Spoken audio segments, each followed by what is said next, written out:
Because when it's about the music, it's the universal code, like, of love. Like, I don't know. That's how I feel about it.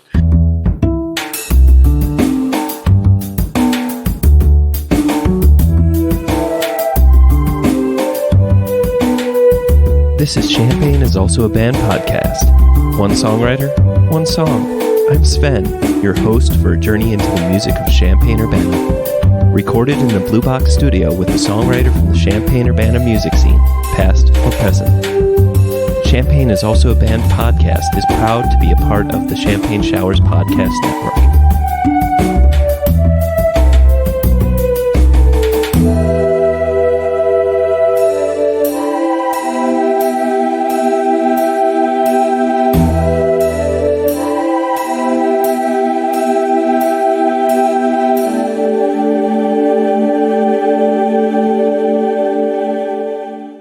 Welcome to Champaign is Also a Band podcast. Today we have Lola Honeye on, and you may know Lola from such bands as New Souls, Mother Nature, Restore, Code Red, Unfamiliar Vibes, and Affinity. Lola, welcome to the show. Hi, nice to be here. Thank you, Sven. We're going to be listening today to your song, Dreams. Yes, it's the first song that I ever dropped, and it's just been an inspiration to me because it was like me seeing myself in the future, as an artist. So yeah, it's just my favorite. Without further ado, let's listen to the song.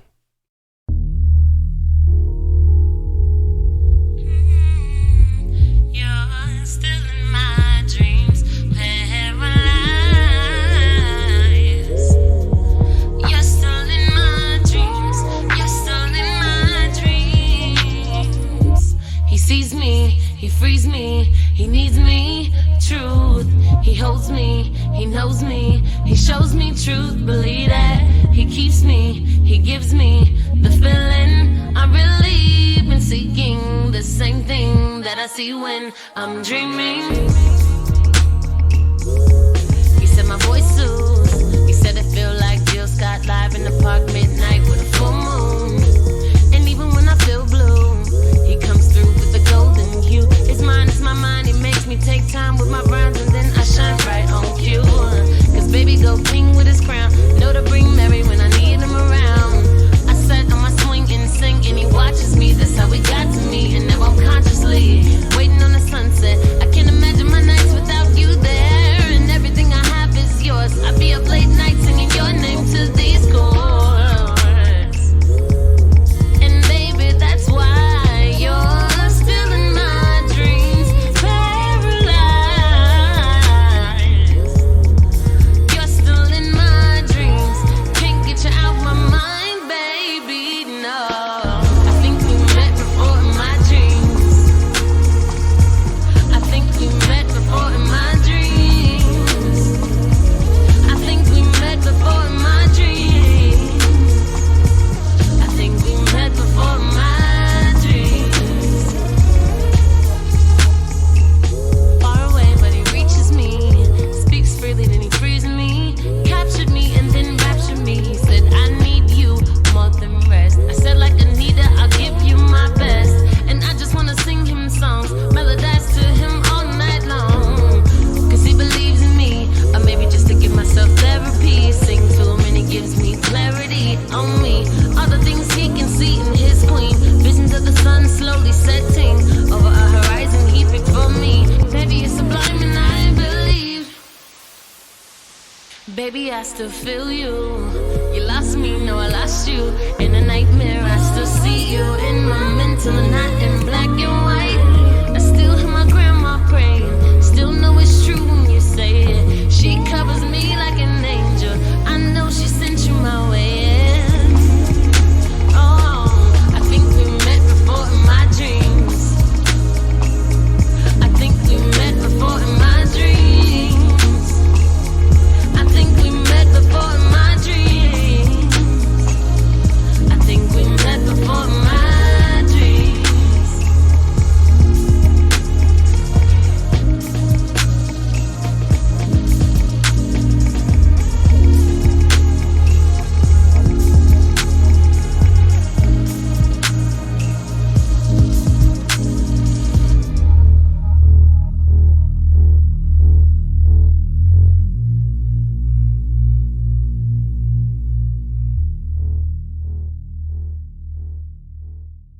welcome back. So my favorite question to always ask, first and foremost, is what came first with this song? Was it the lyrics or was it the music, the beats that came first?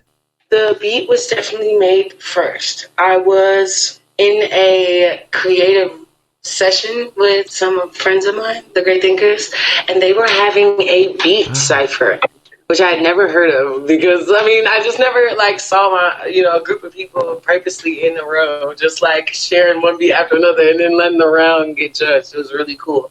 And that song came on, and my friend, PlainRo, Marsalis now, he played that beat, and I was like, that song is mine. I was like, I don't know, I could hear the melodies. So definitely the music came first, and then I wrote the lyrics that came to me later. They had me judging the beat cipher, so I was like, that beat wins, and I want it. And it was the first one that kind of prompted me to write my own song. How far back was this? I just moved back to Champaign from Chicago. So, and I was getting back in with the music scene. Yeah, it was around 2014. Since you mentioned it, you said you came back to Champaign. So did you grow up here in Champaign? Or Champaign or Urbana, I mean? I went to high school here, yes. I did my high school career here and part of middle school. But yeah, I've been here with my family for a while, over 10 years, off and on.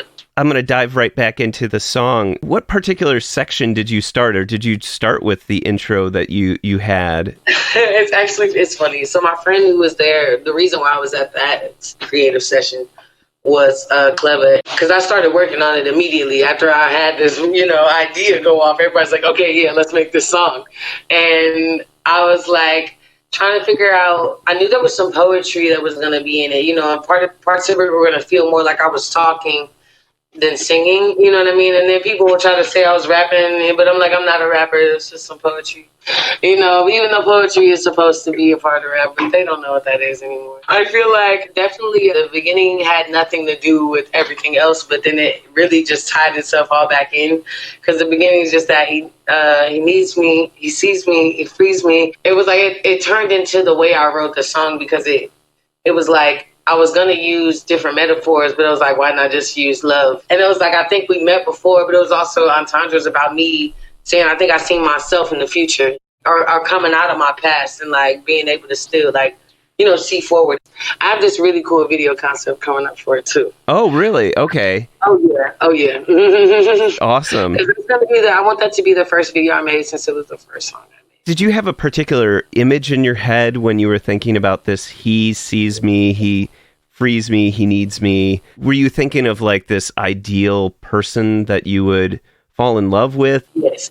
I could even say pieces of people, good things out of experiences that I've had. It's like this love that we all imagine that is free and open. It does all those things naturally. He holds me, he knows me, he shows me truth, believe that. It's just very nail in your foot. That's that kind of love. It was my way of writing it, yes, was to imagine that I think I saw you in my dreams, but I haven't met you yet. You know what I mean? Right, yeah. That's why it's great. I love some of the words. You bring in these certain imageries in, and you also have colors and almost the most idyllic romantic moments ever. I can make that happen. I feel like I have to, that's how we do it. You do it by making it dramatically overdoing it and being yeah, my life is like that. Were there any particular images that you used in here that were from a specific moment that you recall? Because there's he said it feel like Jill Scott live in the park. Midnight with a full moon, yeah. I mean, so yeah, yeah, so someone actually did say that to me. You know what I mean? That was something, no, for real. No, when I was in Chicago, I was in a very interesting love. You know what I mean? And he did say that to me under a full moon. You know what I mean? I was singing out in the park, we were just hanging out in college, but he did say that to me. He said I reminded him of Jill Scott. So, it works. I own it because he said it about me, so I don't gotta it's all good. The one thing that I kind of love about this is, especially if we were to talk about the nature of dreams and things that we envision when we fall asleep and we're just kind of able to picture anything and everything that we always wanted. It kind of does go back to that idyllic imagery, but also I kind of love this, that whole like wanting this person that isn't there yet, but we know that we will get at some point. Like I love that. It's a hopeful song. Yeah, I love this line. I'd be up late singing your name to these chords. Like I mean, yeah. I don't put myself as any kind of great songwriter at all, but I do picture that, like, you're just sitting there and you're just thinking about this person and you're just playing these few chords back and forth and you're like, I really like this chords, and it makes me feel like this person I haven't met, but you know. Yeah. It reminds me of their presence. That's how I think psychological memory works. Like when you smell some food and it reminds you of a memory. Yeah, I think music works that way very much so. So I'll give you a little secret about my video. Because as soon as I heard the song, I saw the video. And I've seen a video sort of done this way before. I mean, nothing really, it's not going to be a new concept, but the way I do it, it's going to be these two states of me. You know what I mean? Like day and night getting up. Like one's going to get up day, and the other me is going to get up at night, because my dreams can be in the daytime with my eyes open also. And you will use that word so loosely, like vernacular, like, oh, you're dreaming. Like, yeah, I wanted to go through both, and then they all sort of meet back to one. I like run into me, and I realize I'm just looking for myself type of craziness. But yeah, I mean, and then once you stop worrying about it, then I run into the person. You know what I mean? Once I find it's going to be like, because that's what it was for me. It was like, it was a coming out for me too, because I was like, am I a singer or am I not? Like, can I write music? Like, this is my first song. So I kind of challenged myself. Yeah, this was my first all by myself. Is there someone in your life right now that makes you feel these things, or are you still looking? I think there is someone.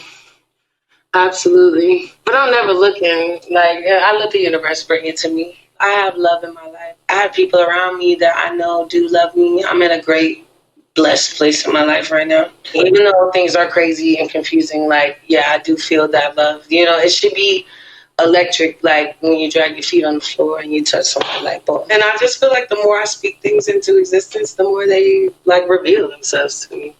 So, I don't know. It's been crazy like that.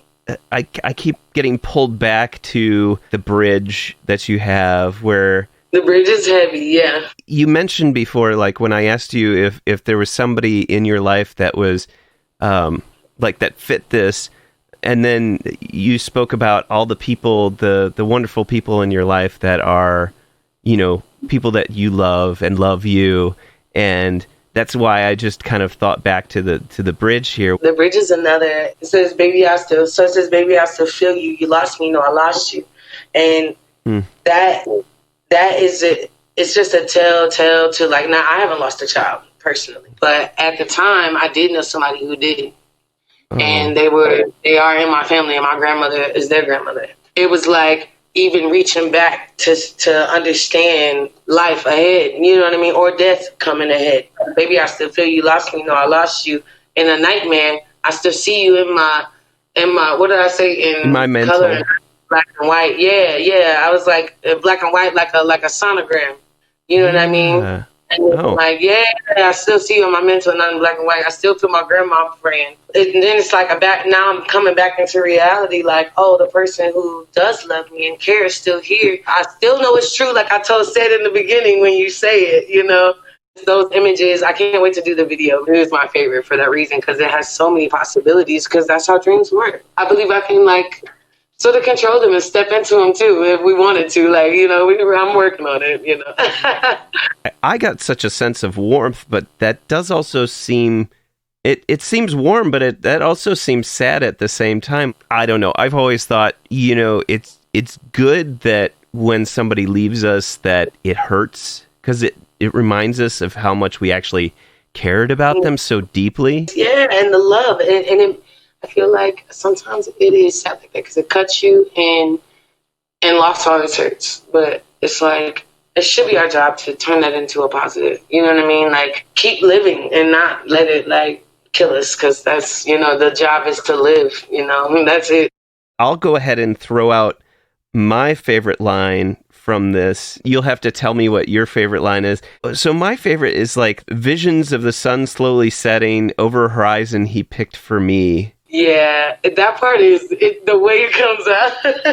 That second verse is crazy. It's like, I need you more than rest, said like Anita. Yeah, I just want to sing him songs. Another dust to him all night long. That's my favorite part, because he believes in me, maybe just to give him, or maybe just to give myself therapy. I sing to him, he gives me clarity on me. Like, he can't, it's not job to fix it. Like, it's just to be real with me. Like, that's my favorite part, or maybe just to give myself therapy. That part is just like, yeah, that's because I always sing for me. I hope it relates to you. I hope you get something out of it. The other part that I really enjoy about this is, yeah, there's this sense of a person, maybe this person that would be the love, the special person, but it's also about like believing in yourself that you're worth being loved. Okay, so standard person hears the song for the first time. What would be the thing that you want them to like walk away with? The power of love, yes. Like, because it can move mountains. So is there anything that you'd like to like say about this song in particular? Without my collective in Chicago that I came away from, there's a group of artists that I went to Columbia and Chicago with that like helped me. Just like, I did some feature work out there with them, but I never made my own song because I just hadn't had the guts like to actually say, this is a song I wrote. I'm a sing. I sang all my life in choirs, or and I really hated that. I hated wearing the same thing as everybody else. But like, without them, that song would have never happened. So that's what I will say. We went in Chicago. It's just, and it's no label, no forced, anything. It's just like a group of people who push each other and are there for each other in all ways, not just music, but definitely motivating in the art sense. So yeah, and you said that was the Great Thinkers? Oh, the Great Thinkers, yeah, that's where I was when I got the song, though. when I got the chops, yeah, I was with Klevah and the Great Thinkers, and that beat was made by Romel. His name's Marsalis now online, and then Rokmore, the great Rokmore.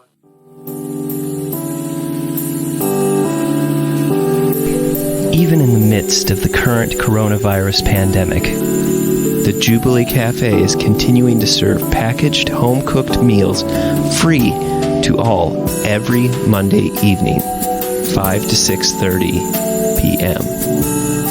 Meals are available for pickup outside the 6th Street door to the Community United Church of Christ in Champaign, Illinois, 805 South 6th Street. Jubilee Cafe's mission remains the same. Feed hungry people by cooking healthy and delicious meals. We are open to anyone who cares to receive a meal.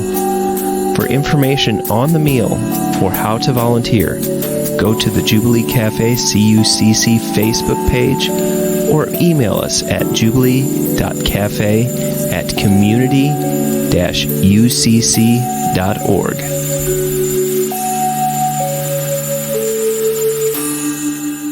Welcome back. Although I want to get to the Champaign-Urbana music scene, which I feel like you're really like a big part of, your collaborations that you do and your features and the stuff that you do with like New Souls and Mother Nature. I really think that's like some of the roots of some of the really great music here in Champaign-Urbana. How did you get into like singing? Like, how did you know you had a voice? When I was younger, like, I remember being in choir and it being like this sort of like second nature thing because we all had to be in choir. You know what I mean? We had no choice. Yeah. Our parents were in the church, or they were like, she was an eldress, I think you'd call it, like a female elder. Yes. And my mom sang us to sleep every night. My mom is a singer. She sings in church always. She always has. I've never not seen her singing in church while I was growing up.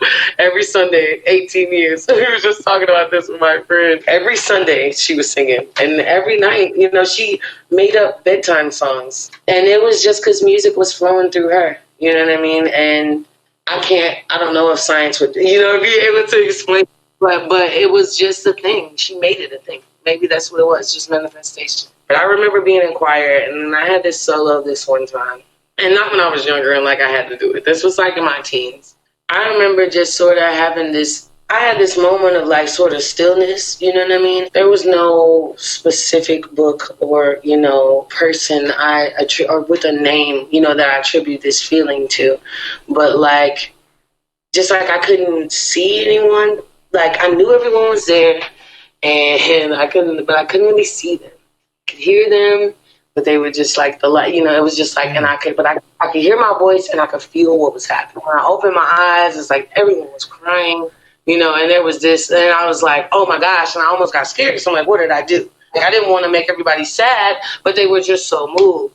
And I was like, okay, that's a gift. Like, that's not, like, I felt something happening through me. I always loved music, but not just, it's different when you attach it to a purpose. It has power. You know what I mean? The power has direction. It's like a vector. It needs magnitude and, you know what I mean? I knew then, I was like, I got something that I don't need, like, I need to know how to use this thing. Like, I need to figure this out. You know, it was kind of weird. But even then, I was just like in high school. Like, I never skipped class. But I did used to go to chorus class all the time, even though I wasn't in chorus. I was a musician, of course, because in my house, you had to play an instrument and a sport. Like, it was no joke, you know. But I don't know. It was like, I didn't want to do it for fun, though. I didn't just want to join another choir.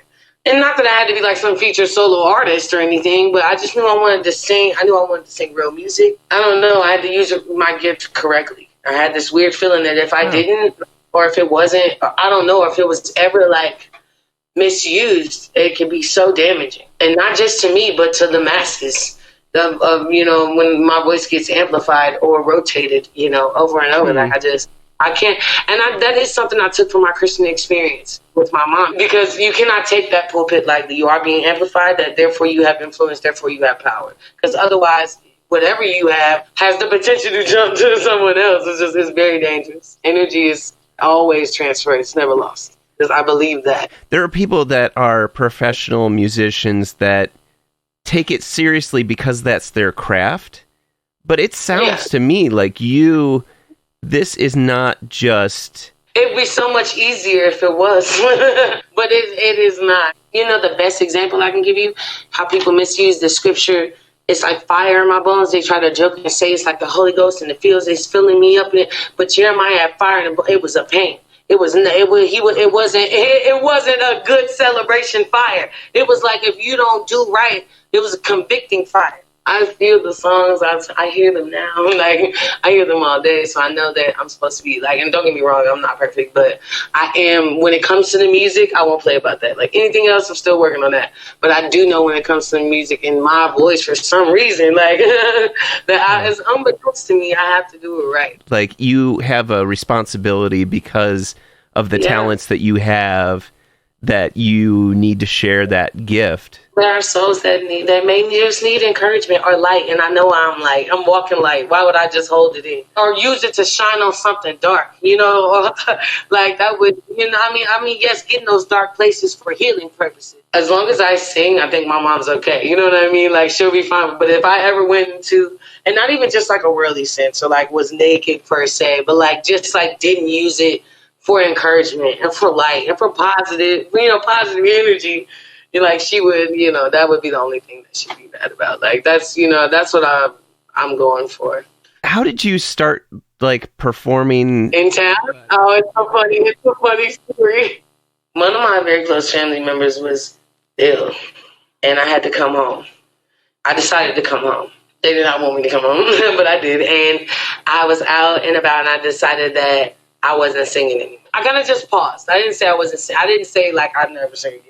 I wasn't that mad, but I kind of was just like not taking any shows, you know what I mean? And like not, or like, and at this time I wasn't like performing downtown or anything yet. This is when I say a show, I mean like singing with my mom's group or like singing in a Christian group, or, you know what I mean? Or like going to do a solo at a church or something like that. Or like maybe something with our little jazz quartet from high school that we had, you know, like, or people that I played, you know, little things, not singing like new songs yet. So I was out at Cowboy back when Cowboy used to be a thing. Cowboys on Tuesday, when Michael used to run the town. And me and Michael and Kayla and everybody else, it's cool. But yeah, Tuesday was like Saturday. And I went in and I remember I was late. And I asked Michael could I sing or could I sign up? And like, I was nervous too. I think I could have, like, if I had went when I first came in, I probably would have sang. But because I waited till the last minute, he was like, nah, you got to come back next week. Okay, cool. I'm going to come back. And I'm going to like do it again. And I came in and we sang together. And he was like, you got to come back every week, just like that. And then, like, within a couple of weeks, we were, singing songs and realizing how just got to know each other as friends immediately. Like, he was like, come back every week. And not like, he was just like, yeah, you should come sing. Like, please come share that. Like, just straight up. And I was like, you know what? I dig this dude. He's just like not having any expectations of me.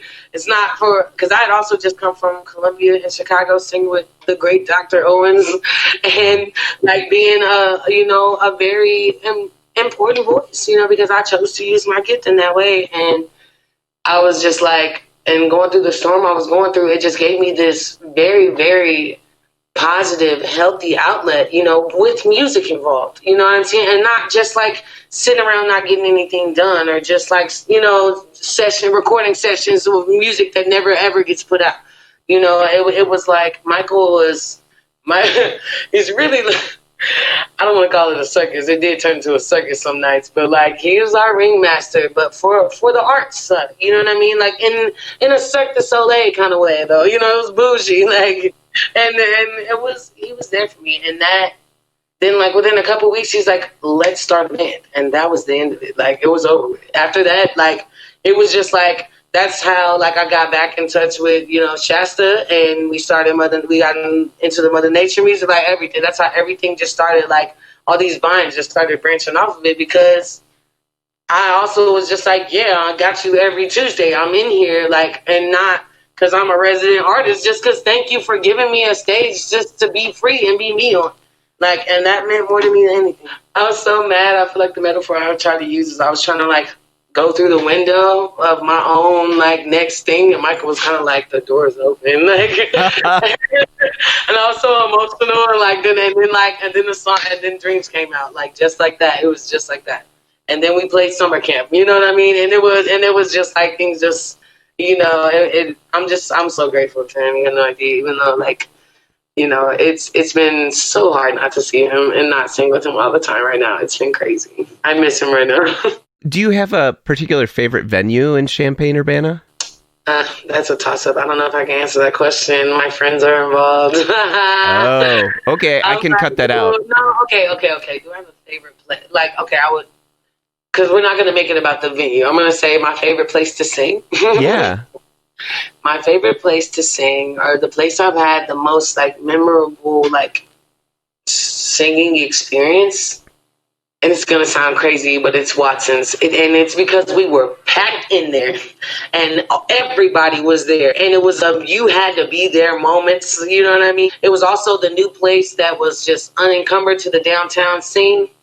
And it was just good vibes. I'll never forget that show. Like sometimes like the architecture of the building and the bar can lead to lack of flow. And like, you know what I mean? Like, and then lots of people had that. Even though we was in there, it was like a little juke joint. Like we had such a great night. Like that's one of the newer places that I was like, yeah, like this is my spot. What's the best show that you've ever seen in Champaign, Urbana? That I've ever seen? Yeah. Okay, the best show, like the show I was like, oh my God, I'm like, down on the floor screaming, was Young the Giant at the Canopy Club. And it was a night that Michael was like, he didn't know I loved them. And I was like, Michael, Young the Giant is playing Canopy Club. He's like, you want my tickets? I was like, stop playing with me. Like, I was like, I love Young the Giant just because, I don't know, they just lift me up. The Canopy Club it's one of the few remaining larger venue, like, besides Cranert. So some of the draw that they pull in for, like, a college town, we're so fortunate because of that. Of course, yeah. No, we have to be grateful for, the space. It's definitely necessary because, art needs to happen. Like, it's a part of the community. Like, so yeah, for sure. You've spent enough time in the Champaign-Urbana music scene. How could the Champaign-Urbana music scene do better? The music scene specifically, I just wish we would work together and not compete.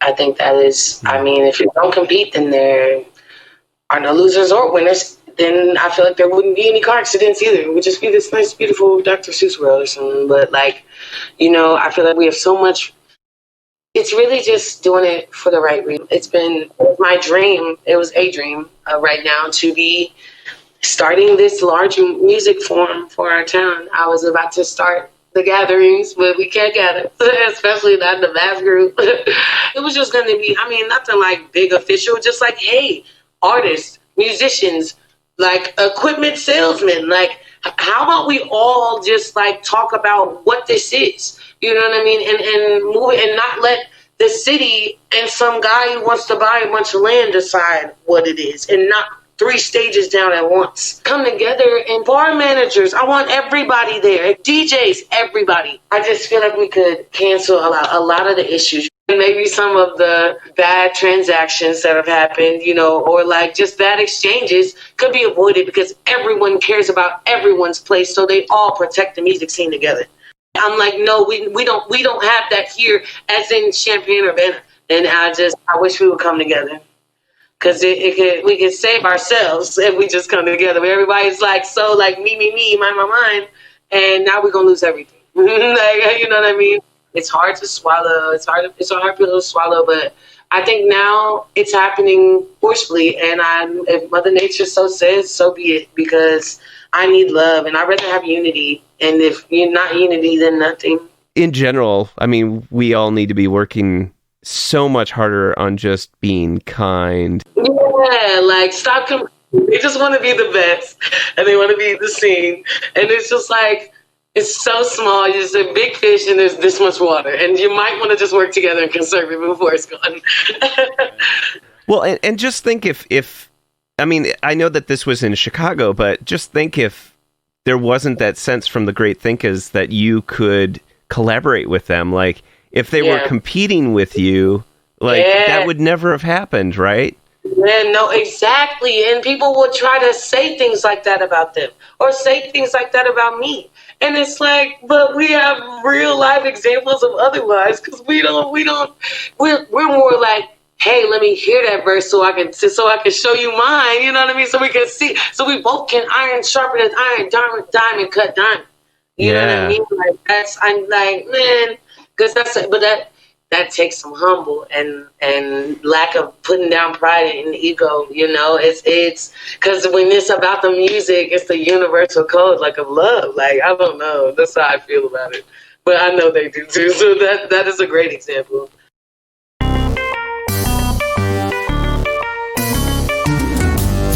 COVID-19 got you down? You looking for some music? Some video games? Well, Exile Main Street still has all the things you need. New and used LPs, CDs, and video games. Exile Main Street still has something for any music enthusiast and old-school gaming devotee. Exile Main Street is taking orders, making deliveries, and pickups by appointment. They can find just about any music or video game you need. Check out their website, exilemainstreet.com, for links to their Discogs page for new additions. You can also contact them via Facebook Messenger to see what they can find for you. They can also be reached on Instagram, Twitter, email, or phone at 217-398-MAIN. That's 217-398-6246. Lola, what is your favorite non-musical thing? I love to cook. What do you particularly like to cook? I love Italian food. I love like lasagna, pastas. I don't know, but I really love tacos. Tacos above all. I eat tacos every day, tacos all the time. Because a taco can be anything. You make taco breakfast, lunch, dinner. Like, I love tacos. Do you have any other favorite non-musical things? I'm a writer. I love to write. I write stories. I write poetry. I write all kinds of crazy things. I do exercises. I have writing books that prompt me, all kinds of, I love, because it helps me just get ideas. My mind has so many flowing at once. So because I'm weird and I seek out all the like expansions of art, especially writing, because this has always been a thing that I just loved and it felt, so natural to me. but the notebooks that the page, like the first page starts out with regular lines, and then the next page they start changing. And I never force it. You know, it could be short. One page might just have one word on it. You know what I mean? Just because that's how, like, that is definitely how I look at it. That, to me, the way that sounds, and you know, I do this, so I also like read into things because I guess that's just what this podcast is about. But I kind of feel like, isn't that just how you view people in general? Like the way that you view life is that way. It's like you take this part, it's beautiful, and then you take this part, and then you make it. How are they connected? And then there's this other beautiful part that I can like mold in together. I have like more books than I do shoes, so like I am a reader. I love to read. My favorite author is Henry Miller. I'll just put that out there. Banned texts. I feel like he's in the vein of revolutionary writing and art that like I live and dream to be in. Why is it like the stuff that is banned these days? It's like it's even more important than ever. Banned really means like sacred knowledge or something, you know? Like, I don't know. They've been trying to hold us back for a while now. So, especially art, you know, those movies, think about you. Do you remember that movie, Equilibrium? And they had them burning all the texts and the art, and I'm like, and everybody was dressed either black, white, or gray. And I'm just like, Lord, please, no. Like, I don't know who to call on. Like, please, just don't let us get to this point. Because I feel like I'm Keanu, and I'm going to stop taking this, and I'm going to start a revolution. Like, it's going to be me. You know, I also noticed that on your Instagram, you mentioned that, yes, you're a writer, you're a performer, but you also said a healer. So do you want to say something about that? Like, where does that come from, or? Where does it come from? It's kind of above me. But no, but in the sense of like helping people to realize that they can heal themselves. Like I am an energy director is what I am. I like to help people like say someone's panicking, you know, or dealing with anxiety and they're, you know, medicine or whatever, you know, it's really just it should really just say a good friend. You know what I mean? Because I'm like, if you need to hold my hand, if you want to go kick stuff at the park, if you want to go build sandcastles, like whatever that may be, you know what I mean? Like in that sense of like just helping you feel your whole self, you know, fill your cup back up again. That's what it is. It's nothing like scary voodoo burning up shit or nothing like that. Like, I mean, but yeah, no, I love to be there for my people and I love to let them know that they're loved. So yeah, vibe dealer is really what it should say, vibe dealer.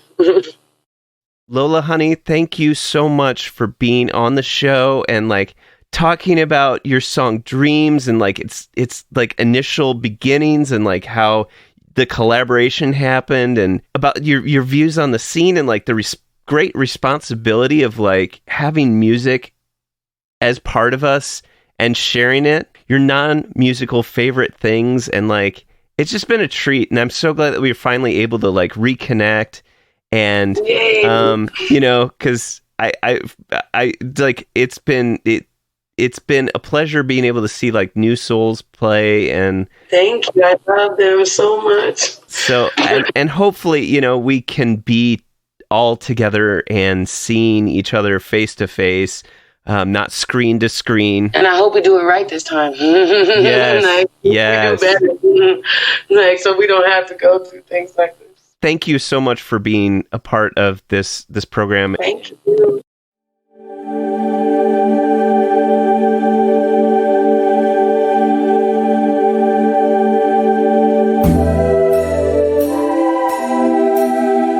Thank you for listening to Champaign is Also a Band podcast. This is Lola Honeye reminding you great music is out there, so go find it where you live.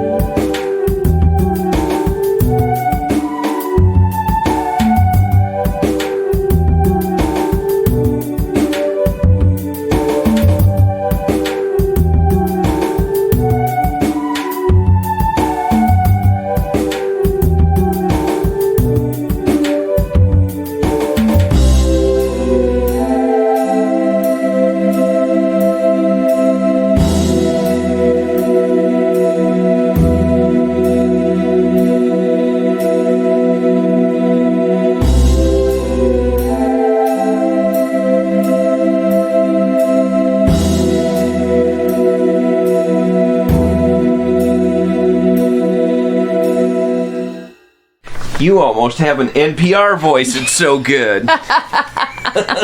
Luhava Studio, South Beaker, on the inside.